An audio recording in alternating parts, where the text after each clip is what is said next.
Good morning student. DElEd second semester में science में हम पिछले टॉपिक में हमने पढ़ाया था तत्वों का वर्गीकरण, जिसमें कुछ चीज़ें हम बता रहे थे। आज हम बता रहे हैं भोजन के घटक। सबसे पहले ये जान लीजिए कि भोजन होता क्या है। भोजन वह है जो किसी भी प्राणी को जीवित रहने के लिए आवश्यक है, या जो हमारे शरीर को एनर्जी दे, ऊर्जा प्रदान करे, तो वो भोजन है। और भोजन किसी भी प्राणी को जीवित रहने के लिए आवश्यक है। अब हमारे भोजन को जो है, भोजन के कई घटक होते हैं जिनका निर्धारण यहाँ पे किया गया है। सबसे पहले भोजन के घटक में कार्बोहाइड्रेट और वसा। वैसे तो मुख्य रूप से 3 भागों में इसको बांटा गया है। ये जो होते हैं ये शरीर को ऊर्जा प्रदान करने वाले घटक, 3 घटक हैं। शरीर को ऊर्जा प्रदान करने वाले घटक। नेक्स्ट, शरीर का निर्माण करने वाला घटक जो कि प्रोटीन होता है।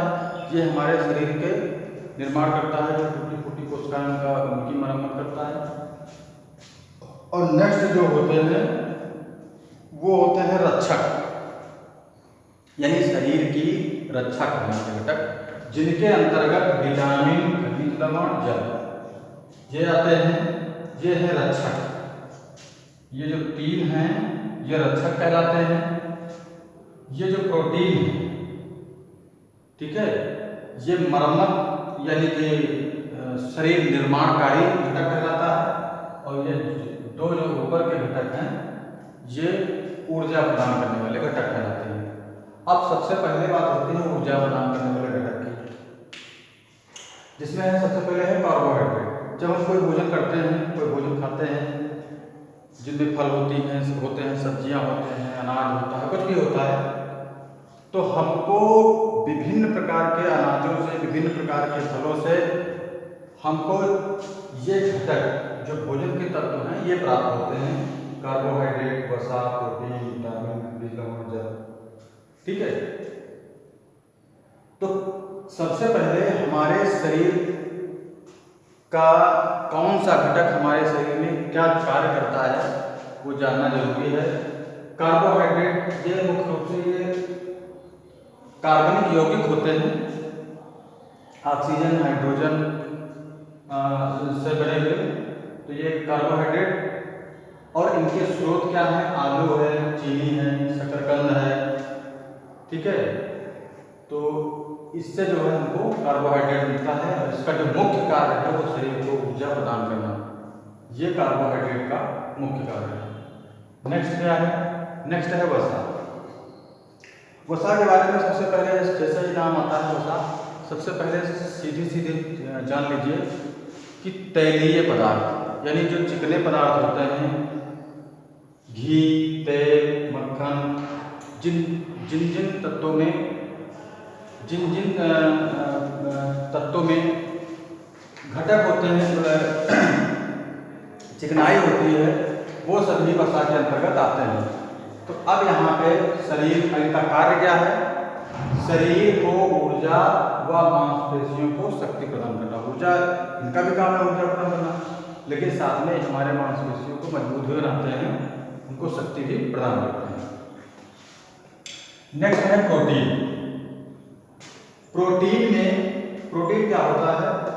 ठीक है, या भी हाइड्रोजन, ऑक्सीजन और नाइट्रोजन से मिलकर के बना हुआ कार्बनिक यौगिक होता है, जिसका मुख्य स्रोत है दूध, अंडा, मांस, दालें, सोयाबीन।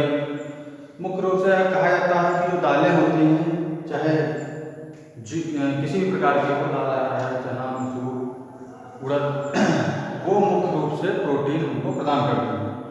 दूध, अंडा, मांस, तो इनमें जैसे कि अभी हम पढ़ेंगे खनिज लवण, तो खनिज लवण भी इनसे मिलता है। लेकिन जो दालें होती हैं मुख्य रूप से इनसे हमको प्रोटीन ही मिलता है। इनका मुख्य कार्य होता है, प्रोटीन है, महत्वपूर्ण कार्य इनका होता है टूटी फूटी कोशिकाओं की मरम्मत करना। शरीर का निर्माण करना, ये निर्माणकारी घटक है। मतलब जो शरीर में हमारे जो कोशिकाओं को जो क्षति पहुंचती है, जो नुकसान होता है, तो उनका प्रोटीन का ही कार्य होता है कि उन कोशिकाओं की मरम्मत करके उनको ठीक कर देते हैं। नेक्स्ट है विटामिन। अब विटामिन का तो एक अलग से है, विटामिन का हम टॉपिक अभी बाद में बताएंगे, लेकिन जितनी विटामिन हैं तो विटामिन ए, डी, ई, के, ठीक है, ए, बी, सी है, डी है, ई है, के है, तो ये विटामिन के बारे में थोड़ा सा इसको विस्तृत बताएंगे। लेकिन सबसे पहले सभी विटामिन के बारे में यहाँ पे है।